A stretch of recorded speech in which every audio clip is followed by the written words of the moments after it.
বিচারের তদন্ত করছে সিবিআই। সিবিআই রিপোর্ট দেবে মহামান্য সুপ্রিম কোর্টে, সুপ্রিম কোর্ট তার বিচার দেবে। তার সাথে দুর্গাপুজোর কি সম্পর্ক আমি বুঝি না।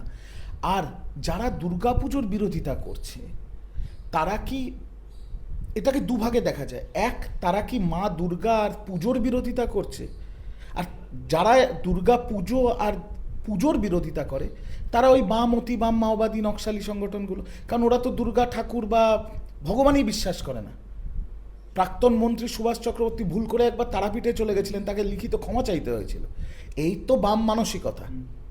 এটা হচ্ছে এক। আর দ্বিতীয়, বিজেপির যারা বলছে যে আমরা উৎসব করব না, তারা হচ্ছে বাংলা বিরোধী, গরিব মানুষ বিরোধী। এদের তো 5 স্টার পার্টি। ওই শান্তনু সিনহা বলেছিল না, রাহুল সিনহার দাদা, যে অমিত মালব্য 5 স্টারে ছেলে মেয়েদের নিয়ে যায়, গোপন মিটিং করে, তারপর বড় বড় পোস্ট দেয়। এটা তো 5 স্টার পার্টি।